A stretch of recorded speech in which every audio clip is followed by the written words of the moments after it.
Como é que tu chegou nisso sem esse preconceito? Existem momentos da vida da gente que não existe alternativa, que me levou para um fosso emocional. Eu fui pro Vale das Sombras um tempo, mas eu acho que o mais importante é você começar a virada.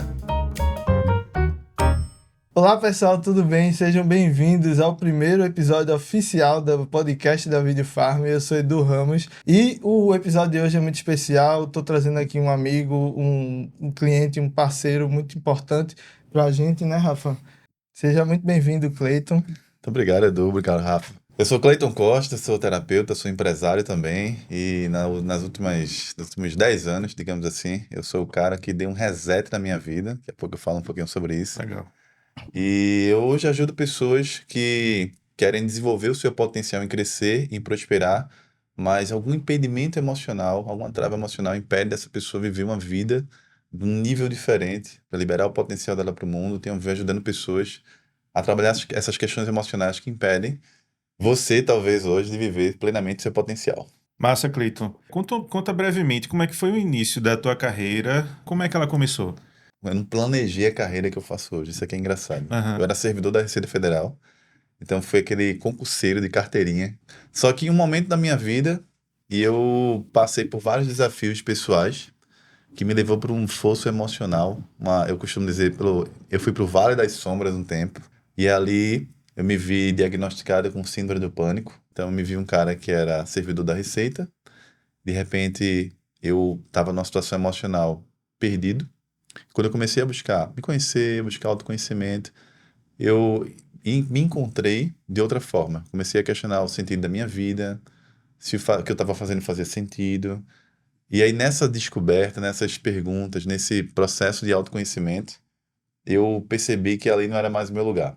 E teve algum momento específico para isso acontecer que desencadeou esse teu pensamento?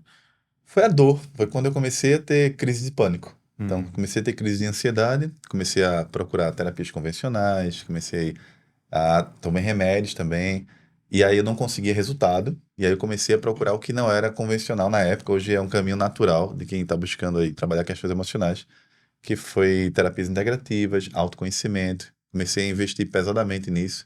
Eu costumo dizer, Rafa, que eu era um analfabeto emocional, então Caramba. aquela pessoa que tinha muito conhecimento técnico, estudava muito para concurso, mas quando falava assim, livro de autoajuda, Uhum. autoconhecimento, eu tinha muito preconceito com isso.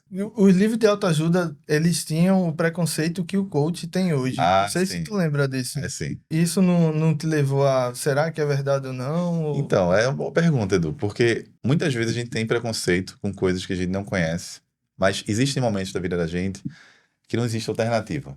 Você tá numa situação emocional ruim, eu tava lá com um diagnóstico de pânico, meu psiquiatra falou assim, ó, não tem jeito para você não, tem que se acostumar com isso e isso não tem cura.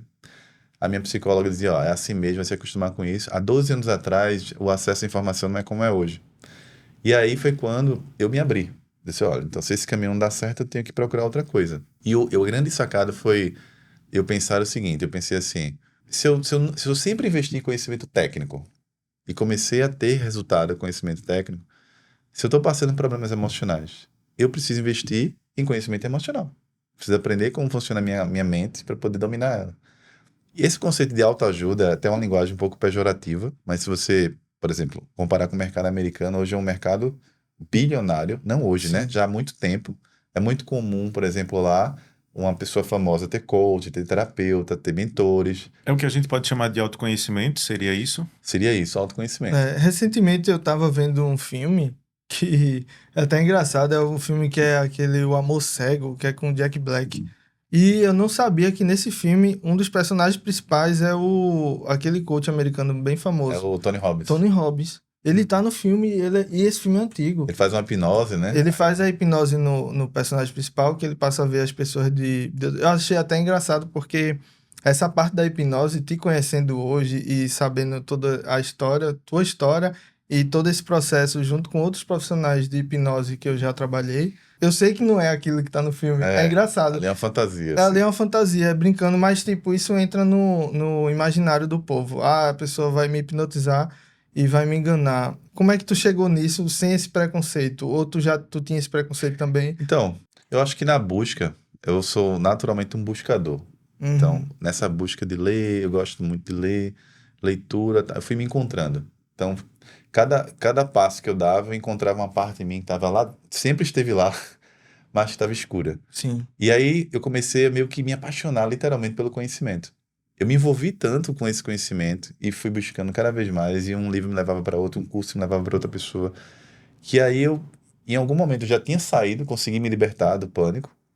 Só que, claro, eu mudei várias estruturas da minha vida. Não foi só, eu li um livro e me libertei. Não, foram camadas que eu fui trabalhando, questões da minha infância, feridas emocionais estavam guardadas ali. Você trabalha a relação paterna, relação materna, encontrar o propósito da minha vida, o significado, as minhas habilidades, fui me conhecer. E aí, nessa busca de me conhecer, aqueles padrões que me levaram a ficar num estado de pânico, por exemplo, de ansiedade, se foram. Que eu tratei a causa. Todo problema emocional vai ter uma causa. Quais tipos de tema, mais ou menos, de livro que te ajudaram nesse processo? Olha, hoje eu tenho uma biblioteca lá em casa com 700 livros. Até já chegou a Já. conhecer. Imagina que nos últimos 12 anos eu tenho um hábito de ler aí um livro por semana. É difícil dizer para você exatamente um livro que começa a virada. Aham. Mas eu acho que o mais importante é você começar a virada. E eu acho que a virada, o primeiro ponto, é você pensar o seguinte. Imagina que a sua vida tem várias áreas. Então, você vai ter a área financeira, você vai ter a área relacionamento amoroso, você vai ter a sua infância, a relação com seu pai, com sua mãe. Acho que o mais importante antes é você dar uma olhada para a fotografia da sua vida e perceber assim, quais são os pontos da minha vida que não estão legais hoje. Então, por exemplo, eu estava na Receita Federal, mas eu me senti estagnado. Então, me sentia... Muita gente pode dizer assim, caramba, um concurso com uma Receita... A Receita Federal é um dos concursos, sem dúvida alguma, mais concorridos do Executivo Federal. Uhum. Mas o meu valor de vida, liberdade, autonomia é muito grande, desafio, e chocava com a minha situação de vida profissional. Só que eu não sabia. Então, a primeira área foi, eu me sinto estagnado aqui no trabalho, estava com vários problemas financeiros, apesar de ganhar bem, eu não conseguia juntar dinheiro, isso não fazia sentido, isso pressionava, me trazia ansiedade. Eu trazia várias coisas da infância que eu não sabia o quanto impactava a minha vida, a minha autoconfiança. Então, quando você começa... Eu me cobrava muito também, uma pessoa que me cobrava demais, muito implacável comigo. Então, quando eu comecei a olhar para a minha vida, eu comecei a perceber, pô, isso aqui não tá legal. Então, acho que o primeiro ponto é esse, o que não tá legal na minha vida hoje que me trazia ansiedade, insatisfação, perda de sentido. Só que a ansiedade, Rafa, tem umas coisas que algo que é muito importante falar assim. Tem vários níveis de ansiedade. Uhum. Você tem aquela ansiedade de performance, que é tipo, eu tenho muita coisa para fazer agora, eu foco em quê? Uma mente muito acelerada. Tem aquela ansiedade, poxa, amanhã tem uma gravação com alguém, com um cliente lá muito importante, aí você não dorme muito bem. Mas tem aquele transtorno de ansiedade, que é aquele que você vai ter uma perda brutal do próprio controle sobre si. Vai ter crise de pânico, ou seja, seu coração acelera, você acha que está infartando, vai bater. Seria o pensar que algo ruim vai acontecer. É ainda mais do que isso. É como se você estivesse no infarto, por exemplo. O coração acelera de um jeito e a mente faz você acreditar que você está morrendo naquele momento. Então, a pessoa que passa pela depressão, pelo pânico, é uma dor que só quem entende é quem passou por ela. Aham. É uma sensação de, meu Deus, eu vou morrer agora. E aí você vai no hospital e volta, e vai no hospital e volta, o médico diz, você não tem nada, você não tem nada, você não tem nada. Aí daqui a pouco você não consegue mais sair de casa, você não consegue sair tranquilo, você não dirige, você não trabalha bem. Então, é uma perturbação que pode levar, inclusive, pessoas a desistirem Não da é vida. aquela que dizia, que não sei se tem essa nomenclatura, mas tipo a crise de ansiedade específica, tipo, que eu já presenciei algo desse tipo e muito por te conhecer e saber do teu conteúdo e acompanhar por bastante tempo, inclusive por ter feito terapia com você, eu soube como lidar na hora com isso, tipo, tá, eu sei que isso não é um infarto, Uhum. eu sei que essa pessoa não tá tendo infarto, eu sei que isso é um ataque de pânico. Então, eu cheguei lá e consegui, tipo, ficar do lado da pessoa e dizer, não, tá tudo bem, isso que você tá tendo é uma crise de ansiedade, você não vai morrer, tá tudo certo. Aí a pessoa foi acalmando. Seria a Foi melhor se forma de botando lidar com uma assim. pessoa que está acontecendo isso, A melhor forma de lidar com uma pessoa que tá tendo passando uma por crise de isso? ansiedade, primeiro ponto é o seguinte, a pessoa, ela vai perder o controle dos pensamentos. Certo. Porque uma das camadas de autodesenvolvimento, de autoconhecimento, é você controlar os pensamentos. E você só pode controlar os pensamentos se você se dissociar deles. Então, imagina o seguinte: imagina que eu tenho essa mesa aqui, tenho esse copo, esse microfone. Perceba que o copo, o microfone e a mesa tá aqui, Uhum. perto da gente. São tudo independente aqui. Nada tá integrado. O copo não faz parte da mesa, nem o microfone faz parte da mesa. É a mesma coisa a gente, assim. A gente tem emoções, temos os pensamentos, só que o pensamento faz parte de você, mas não é você. Suas emoções fazem parte de você, mas não é você. Seu corpo faz parte de você, mas não é você. Até você entender isso, quando a gente tem pensamentos ruins, a gente se conecta e obedece os pensamentos, acreditando que aqueles pensamentos faz parte de você. Então, a mente diz assim: olha, teu coração tá acelerando de novo, tu vai infartar agora, corre para o hospital. Aí a pessoa faz assim: ai meu Deus, corre para o hospital.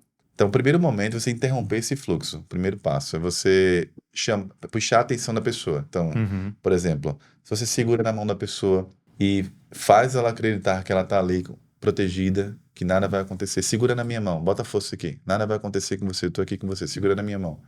É você trazer o foco mental da pessoa para algum lugar que traga proteção para ela.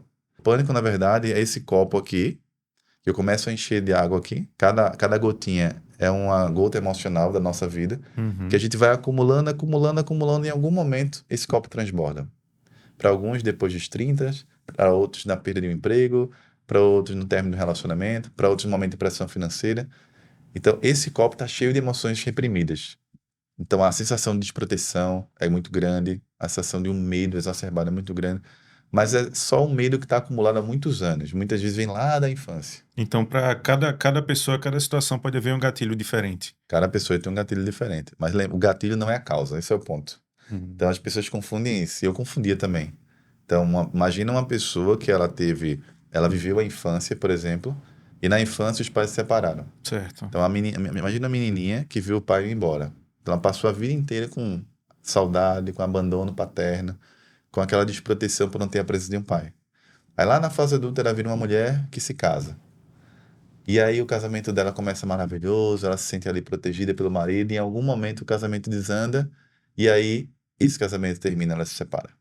Então, para essa pessoa, aquela menininha que se sentia desprotegida sem pai, volta agora com essa dor, e no término do relacionamento, para essa pessoa é algo muito doloroso. Para ela não é um casamento que termina, para ela é a volta do abandono O paterno. significado que ela dá à situação é muito maior do que ele realmente tem, né? Mas nesse Transbordar no caso, copo dela é maior. nesse caso em específico que você falou, como por exemplo o da menina que perdeu a paternidade, ela pode enxergar no marido, ela pode suprir essa necessidade que não teve na infância. Não só pode, como é mais comum. O mais comum é eu vou procurar na fase adulta aquelas pessoas ou elementos para compensar coisas que estão faltando dentro de mim. Então, uma pessoa com a carência paternal, uma mulher, tende a querer colocar o marido na posição de pai, por exemplo, dela. Então, ela vai se comportar numa relação como se fosse a filha do marido. Então, vai ter dependência emocional, às vezes dependência financeira, Uhum. às vezes um ciúme exacerbado, um medo muito grande de perder essa pessoa, de ser traída, por exemplo. Às vezes isso se transforma em um relacionamento abusivo. Então, é uma relação entre um pai e uma criança. Entendi. Então, controlar dinheiro, controlar horários, controlar roupa, controlar tudo. No começo é maravilhoso, quando tá a paixão ali, né? Mas No depois, caso, quando passa. ela aceitar que o marido faça isso, seria isso? No começo aceita e ela até procura inconscientemente. Porque, na verdade, a mente dela, e aí perceba, eu não sou a minha mente, eu não sou as minhas emoções nem meus pensamentos.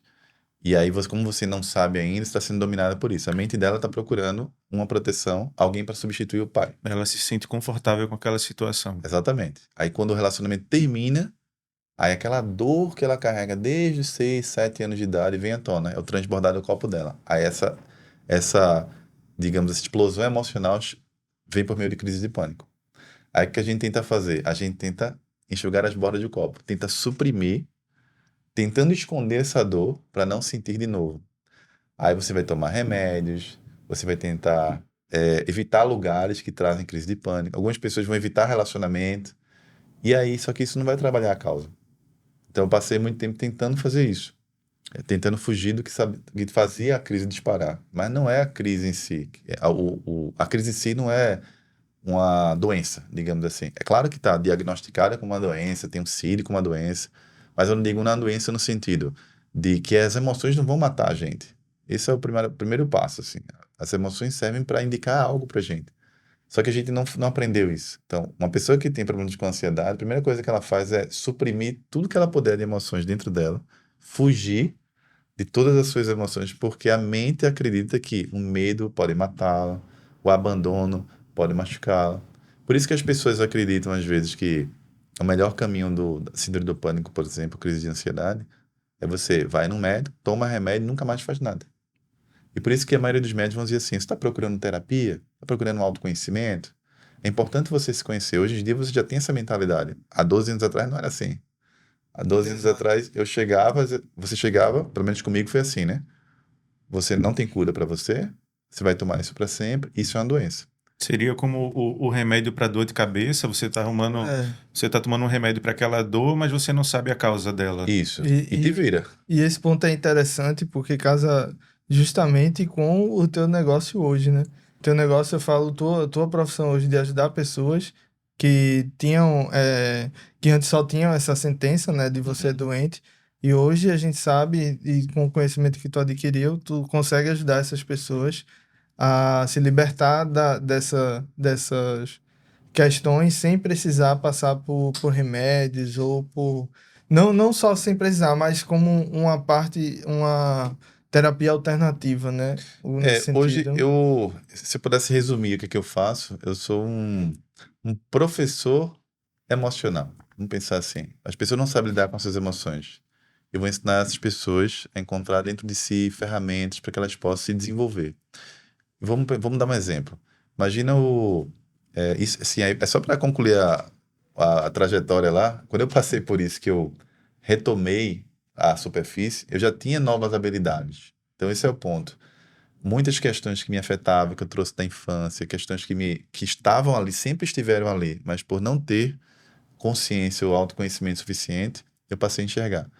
E aí foi quando eu me apaixonei por esse conhecimento, comecei a investir pesadamente, mas até então eu não pensava assim, agora vou fazer isso da minha vida. Não foi assim. O que te levou a pensar nisso? Então, foi o acaso, de novo. Voltei para minha vida, aí fiz um concurso na época para auditor fiscal do Estado, e aí passei nesse concurso. Aí pronto, minha vida agora tá feita, né? Passei no concurso para auditor do Estado, que eu estava querendo há muito tempo. E aí me afastei da Receita Federal para fazer um curso de inglês na época. A gente tinha a possibilidade de tirar uma licença que chama licença para capacitação. Fui fazer um curso enquanto esperava minha nomeação. Aí nesse intervalo, eu estava de licença fazendo esse curso, esperando minha nomeação, num pleno domingo, eu vou lá e crio um blog na internet. E na época eu pensei o seguinte, caramba, eu vou criar um blog. Eu vi um anúncio. Aí vi lá, cria o seu blog em 1 hora, sei lá, a 15 minutos. Aí eu falei, criei. Aí na hora criei, poxa, que legal, eu adoro escrever. E aí comecei a escrever minha história. Mas vou fazer o seguinte, vou contar a minha história com ansiedade e minha história no concurso público. Aí peguei e disparei o artigo que eu escrevi para uma lista de contatos que eu tinha, que não tinha ferramenta de e-mail marketing, nada disso. Eu peguei lá o PDFzinho, botei os contatos e mandei. Beleza. Aí na semana que aconteceu, né? Eu abri o blog, Aham. uma colega entrou em contato, pessoa que me conhecia, e até juíza ela falou assim, ó, eu tenho 3 filhas que estão estudando para um concurso público e 2 delas têm problema com ansiedade, eu vi a tua história lá, elas já passaram por vários terapeutas e tal, e eu acho que você consegue ajudá-las. Porque você já viveu o que elas viveram, que elas estão vivendo. Então você tem experiência. Então você pode ajudá-las. Eu Tu disse, podia passar algum aprendizado, aí eu velho. disse, caramba, mas vou passar o quê? Não trabalho com isso, tal. Vou lá. Eu fiz uma conversa, vamos lá. Aí nesse dia, comecei a atender ela lá. E aí foi quando eu percebi que eu tinha aptidão. Então esse foi o primeiro elemento. Eu percebi que eu tinha uma aptidão que não era a média, uma acima da média, para desenvolver pessoas. Aí a partir daquilo ali, ela trouxe a irmã, aí trouxe a prima, aí daqui a pouco uma outra pessoa entrou em contato, e outra em contato, e eu comecei a fazer, aí criei pequenos grupos ali, fui ensinando, trazendo ferramentas, e aí cada vez que eu fazia isso, ocupava mais o meu tempo, e mais eu fazia isso. Aí foi quando eu comecei a me perguntar, caramba, e se fosse possível eu só fazer isso da minha vida? O que eu preciso, assim, para ir para um nível de excelência profissional?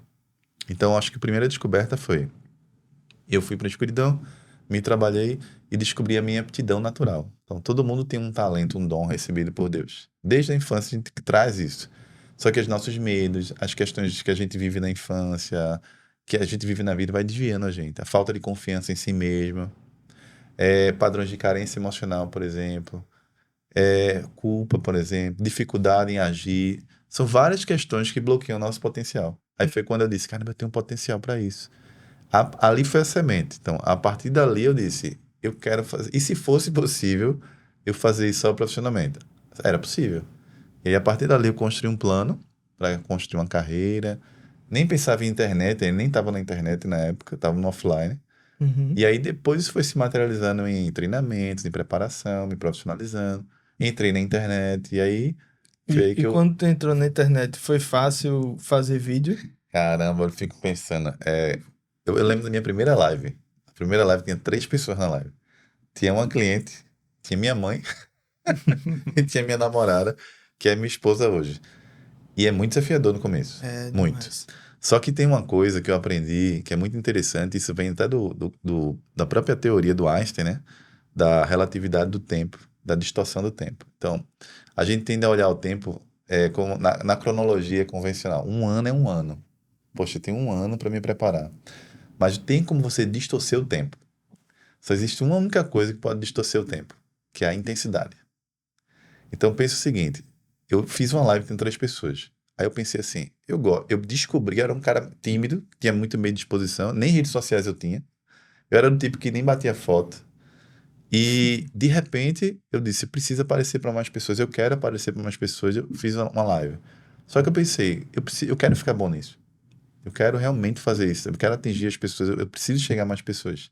E aí, a distorção do tempo. Para distorcer o tempo, eu faço o quê? Fazer live numa intensidade brutal. Então, eu comecei a fazer live semanalmente, 1 a 2 vezes na semana, e fiz isso por alguns anos. E aí, quando eu comecei a fazer, foi ficando cada vez mais fácil. Entendi. No início, ali, quando você viu que só tinha 3 pessoas, tu em algum momento, tu parou e pensou, será que é isso mesmo? Excelente pergunta, Rafa, porque é o seguinte: qual a diferença da gente trabalhar com o que a gente gosta e trabalhar pelo dinheiro? É essa a diferença. Quando a gente trabalha com o que a gente gosta, a gente não está tão apegado ao resultado. Está apegado ao propósito em si. Então, eu queria chegar nas pessoas. Então, 3 pessoas era maravilhoso. Tem uma pessoa aqui, 3 pessoas me assistindo. Minha mãe eu tirava, não conta. Conta, claro, não é um apoio da mãe, mas eu digo assim, ela me conhecia. Sim. Minha esposa também. Aí tinha uma cliente lá. Bom, pelo menos ela parou para me ouvir. Aí daqui a pouco tem 5 pessoas. Tem 7 pessoas. Então, eu lembro que nessa época eu estava mais pensando em qualquer pessoa que eu ajudar, tá ótimo, do que quantidade. Não estava Entendi. pegado assim eu quero ficar famoso, eu quero entrar na internet para ficar conhecido, eu quero que as pessoas vejam. Isso ficou lá atrás, no meu Teu processo de propósito cura. era ajudar pessoas, independente de quantas fossem. Meu processo era mostrar o meu talento. Eu queria mostrar e ajudar pessoas. Porque quando eu passei pelo meu processo de mudança, uma das coisas que eu tive que exatamente dominar é o ego. Então, aquela necessidade de provar o valor, de ter status, Uhum. de ser reconhecido, ficou tudo lá atrás da minha época de concurso público. Depois, quando eu percebi que a Receita não era mais meu lugar, e a Receita Federal me trazia status, segurança, trazia coisas que eu busquei na época. Depois que eu virei essa chave, isso já não fazia mais tanto sentido. O sentido era, como é que eu posso ficar melhor? Para ajudar mais pessoas. Como é que eu posso ficar melhor? Então a minha obsessão era em estar presente. Então era live, 3 horas às vezes. Porque eu queria ficar bom naquilo. Então a gente só tem como ficar bom fazendo. Mas as primeiras, deu medo. Era aquele desconforto. Aí tem crítica, né? Aí coleguinha do trabalho chegava lá e soltava uma piada, aí fala do seu jeito de falar e da sua dicção. E Que como é que você tu reagiu a esse tipo de crítica, que chamam de crítica construtiva? Eu tenho até um CBM para essa crítica desconstrutiva. CBM é Código de Blindagem Mental, que é assim, ó, jamais aceitem críticas construtivas de quem não está construindo nada. Então, na época, eu estava tão no ponto, vamos pensar positivamente, tão obcecado por fazer aquilo que eu estava achando maravilhoso, que isso não me afetava tanto. Teve momentos da minha carreira que as críticas me afetaram mais. Certo. Mas eu percebo que no comecinho eu estava com aquela empolgação do iniciante. do caramba, é muito bom fazer isso, como eu adoro fazer isso. E aí eu escutava e seguia. E simplesmente A seguia. vida que segue, né? Isso casa um pouco até com a história do estúdio, né? Sim, Quando a gente começou, eu junto com o Deco, teve um momento que a gente só tinha 2 tripés. E para segurar as câmeras da gravação, você precisa de 3, porque são 3 pontos. E a gente utilizava um tripé de luz. Sem vergonha que não nenhuma. é adequado, Não é adequado de forma alguma, mas porque a era o que câmera tinha, pode não é? cair, mas era o que tinha. E a vontade que a gente tinha de, não, a gente vai ter nosso estúdio e vai funcionar e vai dar certo. E a gente fez assim, e hoje a gente tá na estrutura que a gente tá hoje. E Você vê recebeu, que inclusive, um comentário negativo por isso, não foi? recebemos um comentário, não só por isso, por vários outros pontos, em alguns Sim. outros momentos, que inclusive são clientes que são nossos clientes até hoje. E super elogiaram como a gente tá hoje, porque a gente são pessoas que fizeram a crítica construtiva, mas realmente são pessoas que construíram alguma coisa e a gente decidiu ouvir e não, eles estão certos, eles não estão errados em falar essas coisas. Então a gente mudou essas coisas, esses pontos que eles levantaram e hoje eles continuam nossos clientes. Mas não fez a vontade de ter um estúdio cair, né? Não, de forma alguma. Levar isso como um potencializador, né? Mas o que é que te movia ali naquele momento? Era a vontade de fazer Era dar certo. dinheiro ou paixão? Não, paixão desde sempre. Entende? O estúdio é paixão, no meu caso, é paixão eterna. É tipo, desde o momento que eu pisei numa produtora de vídeo, que eu pensei, eu quero ser dono de uma. Aí me perguntavam, Edu, você quer, eu acho que eu falei isso até no outro podcast, você quer ser editor? Não. Eu quero trabalhar com vídeo. Mas você quer ser diretor? Não, eu quero trabalhar com vídeo. Você quer ser câmera? Não. Aí eu descobri que meu sonho era ser dono de um negócio de vídeo. Ah, Depois de passar por todas as Depois de passar por etapas. todas as etapas. isso aí, paixão. É Acho que é paixão. isso. A paixão, ela rompe qualquer tipo de crítica. Mas, claro, você vai receber críticas, muitas vezes, sobretudo na internet. E quando eu virei a chave, e essa é a parte difícil também. Eu acho que quem tá, por exemplo, pensando agora, vou dar um reset na minha vida, ou quem tá passando por um problema emocional. Todo problema emocional, toda vez que a gente passa pelo Vale das Sombras, aquilo é um momento de mudança de crosta, digamos assim. A gente tem que trocar nossa casca ali para se tornar uma pessoa mais forte e aceitar aquele processo como um processo natural que eu preciso passar, que eu preciso mudar certos padrões. Então, o primeiro ponto, se você encarar a dor com mudança, isso é o grande elemento para a gente sair da dor. E o segundo ponto é você encontrar a sua paixão. Quando você para de trabalhar por dinheiro, o dinheiro começa a fluir melhor.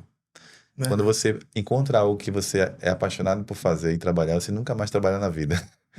Porque é o trabalho É, e a essa diversão. parte aí eu discordo um pouco, que eu acho que o trabalho ele cansa um pouco às vezes também, apesar mesmo gostando muito, Uhum. mas é Mas muito importante é muito esse. diferente, não É é? Quando diferente demais, é você trabalha diferente. com a coisa que você não gosta, ou ainda digo mais, num ambiente que É, você não quer exato, Isso eu estar. acho que isso o ambiente influencia bastante isso. também. Eu vi uma diferença muito grande de quando eu parei de trabalhar em outros trabalhos e começar esse, que era, eu acho que é muita gente quem chama da síndrome do fantástico, né? Ah, domingo. A Que musiquinha quando também. chega no domingo, as pessoas fazem, meu Deus, amanhã já É, é segunda. Na verdade, eu fico feliz porque amanhã já é segunda e eu vou poder vir Vim para a pra Farm cá. novamente. É, Eu me sinto realmente feliz por depois de domingo vem a segunda. tá numa fase do estúdio que eu nem sinto os dias da semana. Eu me perco às vezes qual dia é, porque fim de semana pra mim é só um ponto. Muitas vezes eu já vim trabalhar domingo, se sábado, não tem muito isso, mas eu sei que tem 2 dias na semana que eu não venho pro estúdio. É tipo isso, sabe? O sábado, domingo não é aquele, não é o dia do descanso, é o dia que eu não venho pra cá. ah, É tipo entendi. isso, é engraçado. Mas é por isso que quando eu me referi a quando você encontra algo que você é apaixonado por fazer ou trabalhar, você nunca mais vai trabalhar nesse sentido. Porque o trabalho não é mais aquele conceito de, eita, caramba, tem que trabalhar. Tem cansaço, tem dia que eu trabalho, sei lá, 12 horas, mas não é igual a você estar num lugar ali, puxa, tem que ir para aquele lugar. Penoso, né? Penoso. O Olhando tra- para o relógio. Olhando Olhando pro pro relógio. relógio. O trabalho, ele passa a ter um conceito de servir. Tipo, é a minha utilidade. Aí você sabe, né? A gente grava 3, 4 horas direto e A gente gravou hoje, né? Gravou 4 horas. 4 hoje. horas, tô aqui e tô tranquilo. Por quê? Porque eu faço de maneira natural. Então, claro que cansa, você Sim. trabalha muito, mas o conceito muda. E eu Sim, acho que para exato. mim, eu demorei a entender isso. Porque eu sempre associei trabalho a muito esforço. E aí tem que ser penoso, tem que machucar ali para você dizer, caramba, eu tô trabalhando.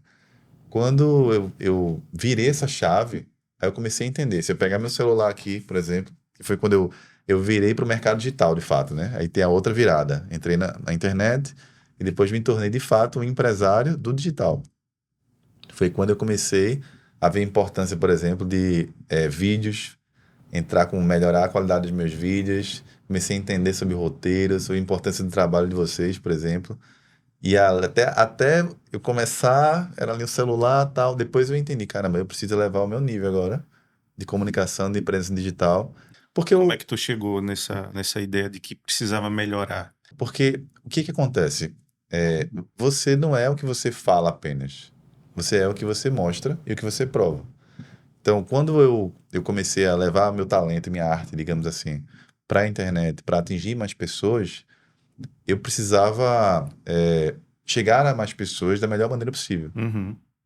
Então imagina o seguinte, imagina que eu, sei lá, faço um vídeo, um áudio que não está muito legal, que a imagem que não está muito legal.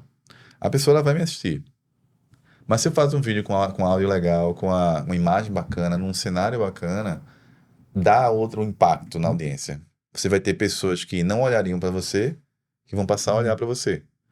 Vai ter pessoas que não te escutariam, passar a escutar. Porque se o teu conteúdo é bom, imagina, se o conteúdo já é bom, bacana, probabilidade muito boa de você começar a ter muito resultado. Uhum. Mas se o conteúdo é bom, muito bem embalado, bem empacotado, aí você começa a sair da média. Então, eu tenho sempre essa mentalidade de qual é o meu próximo passo agora? O que que eu tenho que melhorar? Então, agora mesmo, né, como a gente estava aqui gravando, já está há algum tempo aí, semanalmente, estou refazendo todos os programas de treinamento. Todos. Vocês têm uma estrutura bacana aqui, topíssima.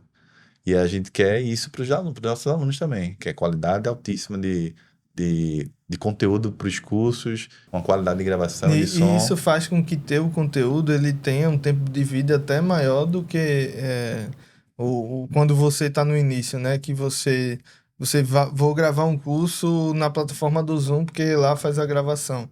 Aí você faz aquilo, só que aquilo meio que tem uma data de validade, né? Porque vai chegar um ponto que você cresceu tanto que a pessoa. Aí vamos supor, vou fazer uma palestra.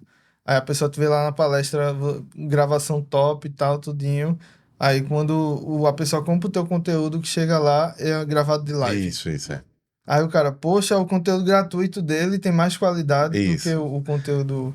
Isso, isso. quando você investe nessa parte, a gente entende, e eu até aconselho a você só investir nisso quando realmente entender e ver que aquilo realmente vai te dar retorno. Isso. Quando você sabe disso, é importante sim você investir na qualidade daquilo, porque ela vai se estender durante vários anos, né? E tem que estar alinhado, né? Se você está entregando um conteúdo de qualidade, nada mais justo que você entregar também uma imagem de qualidade. Exato. Eu digo, o mercado digital, ele teve uma grande transformação. Pega o período da pandemia ali, 2020, a gente começou ali alguns movimentos de mudança. 2021, mercado, sobretudo de infoprodutos, que é o mercado que eu estou lá inserido.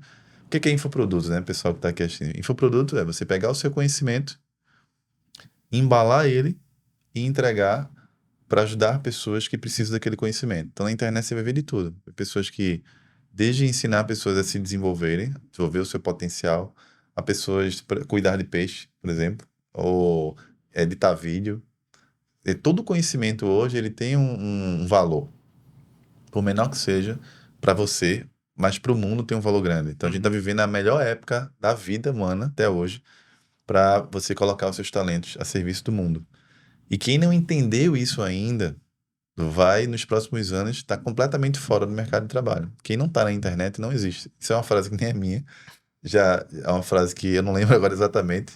É bem disseminado. Mas é bem disseminada, né? Quem não estiver nos próximos 10 anos, não sei se é Bill Gates, quem não estiver nos próximos 10 anos na internet, não estará no mundo. Hoje é uma realidade já. É. Só que o que acontece? Depois de 2021, o mercado digital passou a se profissionalizar. Então, o pessoal que estava produzindo conteúdo, que tem programas de treinamento, infoprodutos, a régua começou a subir muito. Então hoje não se perdoa mais um produto de baixa qualidade. Então, antigamente, o pessoal gravava um curso com celular, subia tudo lá e tá tudo bem, Era comum, inclusive, lançar o curso sem nem existir o curso. sem nem existir o curso.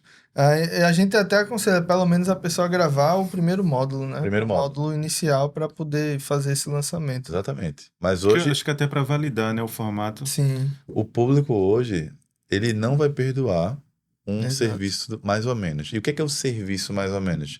É você ter uma qualidade boa de gravação, de áudio, de ambientação. Só que muita gente pode imaginar assim, ah, meu Deus, mas para chegar nesse nível tem que estar no nível altíssimo de resultado. Não necessariamente. Se você já encara como um negócio, se já é a tua carreira, a tua empresa, teu negócio, eu acho que já tem que pensar nesse passo. Para quem está começando agora, não precisa, realmente não precisa. Mas dê o primeiro passo, já tem alunos ali, já está gerando conteúdo, pensando em ter um ambiente, uma rede social profissional, eu acho que é importante. Subir de nível. Subir de nível. Exato. Então, 2021, eu vi muita gente saindo do mercado. Muita gente mesmo saindo do mercado. 2021 foi o divisor de águas. O mercado digital. Aí vamos pensar nas três fases do mercado, de qualquer mercado. Isso não é só no digital, não. Qualquer mercado passa por três fases. Primeira fase é a desorganização. Então, o mercado está desorganizado, as pessoas verificaram oportunidades ali e entraram. Segunda fase é quando o mercado começa a profissionalização. Ou seja, todo mundo já viu que tem oportunidade, agora a gente tem que se reorganizar e se profissionalizar. Aí o mercado eleva, régua, e os amadores começam a ir embora. E a terceira fase é a regulamentação. Então, a internet no Brasil ainda não está na terceira fase. O mercado americano já está começando a ensaiar essa fase. O mercado do Brasil hoje, de infoprodutos e da internet em geral, está na segunda fase agora, profissionalização. Então, antigamente eu conseguia fazer, eu e outra pessoa, tudo que eu faço hoje de resultado. Então, eu mesmo editava os vídeos, eu mesmo conseguia produzir conteúdo, fazer com a minha esposa, que é minha sócia, gestão de tráfego, suporte de alunos. Depois disso, hoje você já não consegue. A edição de vídeo vai exigir um certo nível de profissionalismo, gestão de tráfego, outro profissionalismo, escrever para rede social. Então, não é que ficou mais difícil, ele ficou só mais profissional. Sim. A pessoa tem que se preparar, como qualquer área da vida, né? Vai ter que estudar. Tem muita gente que acha que a internet é uma aventura, né? Meus amigos, tem amigo meu que acha, Cleiton, tira o telefone, faz um stories, vende não sei quantos mil aí num dia. Uhum. Não é bem assim, a gente estuda, tem que estudar muita coisa, estudar comunicação, estudar internet, estudar empreendedorismo, estudar a tua área da atuação, se você é a pessoa das câmeras, vai ter que estudar, mesmo não fazendo, tem noções de roteiro, edição, como funciona. Então, existe uma curva ali. E aí, nessa curva 2021, é onde, por exemplo, o audiovisual começa a ir para outro nível. A régua é diferente hoje. Da mesma forma que o nível de comunicação muda, então acho que o mercado hoje ele está melhor para quem encara ele de maneira séria. E me diz uma coisa, nessa coisa do audiovisual, desse aumento de qualidade, as pessoas, você falou que as pessoas gravavam com celular, certo? Isso. E você pensou eu preciso aumentar de qualidade, então eu vou comprar todos os equipamentos? Já pensei, já ensaiei já esse erro aí. Como foi isso aí? Conta. Então, tudo é questão de mentalidade. Então, se você for modelar as pessoas que mais têm resultado, e aí eu falo resultado financeiro de fato, que crescem absurdamente, as pessoas, elas valorizam muito tempo. Elas vão focar exatamente naquilo que só elas deveriam fazer, naquilo que é essencial. Então, se você pensa em, por exemplo, investir no nível de equipamento que vocês têm aqui, por exemplo, para qualificar o pessoal, para trazer pessoas, é muita energia e não é digamos assim, não é o nosso foco principal. Então, aconteceu de gente, por exemplo, investir em equipamento e eu usar, sei lá, 10% do tempo aquele tipo de equipamento. Só o tempo que eu perdia treinando uma pessoa, depois a pessoa às vezes acaba saindo, entra outro, treina de novo, aí o equipamento fica subutilizado. E aí tem um tempo de preparação também. Quando você já chega, a estrutura está pronta, o equipamento de ponta e gente treinada, você ganha tempo. Então eu costumo pensar sempre em termos de tempo. Claro que tem trabalhos que são mais simples, então tem conteúdo que é mais simples, dá para fazer no celular, numa caixinha, mas vai gravar um programa de treinamento, por exemplo, que vai vender ali, as pessoas vão investir uma grana. Você vai, por exemplo, fazer um lançamento de um produto ao vivo com muito tráfego. Então, o risco já fica muito grande de falha. Então, eu diria o seguinte: para coisas mais simples, dá para se fazer no celular. Mas se for algo assim que vai demorar mais tempo, acho que tempo é uma coisa que a gente não volta, não tem como recuperar tempo. Então, é melhor focar naquilo que você é bom, no essencial, e pensar em delegar não só edição de vídeo, tudo aquilo que não é o teu objeto, digamos assim, de mais resultado, trazer pessoas que são melhores que você, né? Aquilo ali. Eu acho que é muito isso, né, Edu? Essa coisa do vídeo simples, a gente deixa de um modo simples. Eu acho que, como ele mesmo falou, no caso de um stories, Gravar uma resposta de caixinha. Isso aí. ninguém vai vir para a a live, produtora eu gravar diria, isso, até né? a live diária, que eu acho que hoje não tá tão comum, mas que o pessoal fazia bastante antes. Fazer de casa, tudo bem, beleza. E tal, mas realmente é algo que vai perdurar, que tem uma questão da qualidade.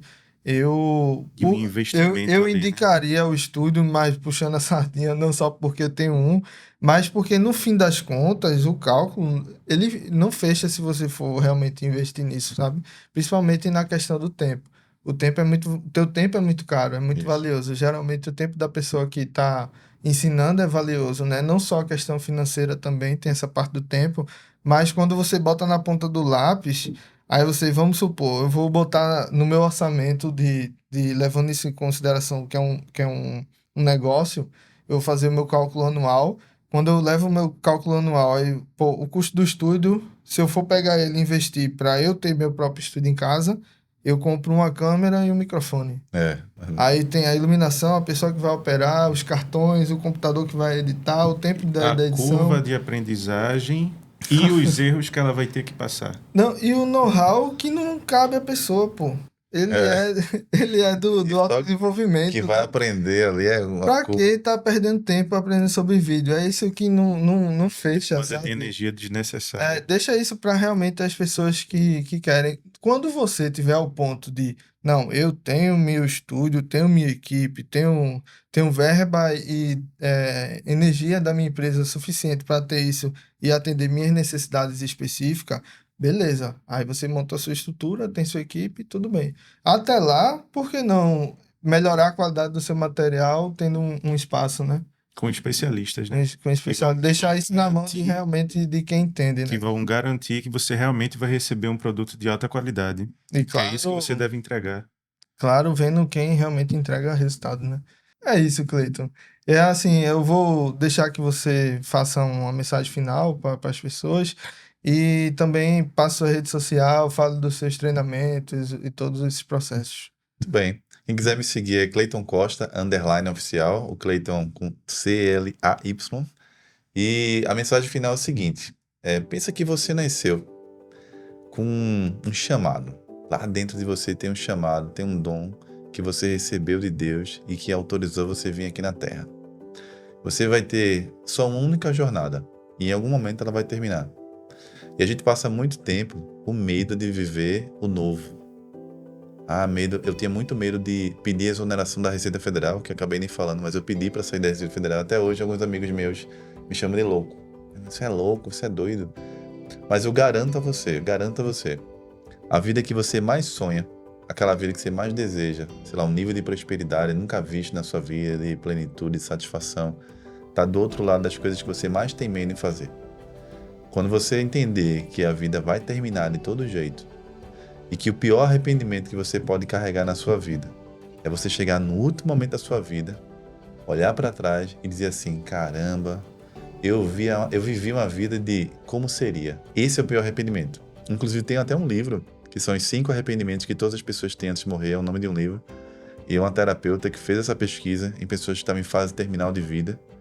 E ela catalogou que de todos os arrependimentos, se resume assim, que o primeiro, número 1, é esse. As pessoas que estavam lá, se despedindo da vida, elas se arrependeram de não ter vivido a vida que elas gostariam, mas ter vivido a vida que os outros gostariam para elas. Então, chegou a hora de você viver o novo, viver aquilo que você quer para você. Eu era um cara que jamais era para estar aqui na frente de 2 pessoas tão ilustres como essa. O Edu já me acompanha aí desde o começo da minha carreira. Eu não era para existir nessa área. Eu precisei ir para um momento de dor, de sofrimento, de me perder para me reencontrar. Talvez o mundo precise de coisas que você está no seu coração. Talvez você ache que não... mas será que eu levo jeito? Será que tem valor o que eu carrego no coração? Mas eu queria que você se apegasse a isso, a fé.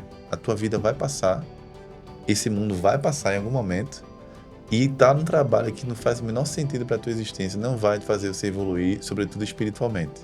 Então guarde isso no coração, porque a vida que você mais sonha tá do outro lado das coisas que você mais tem medo de fazer.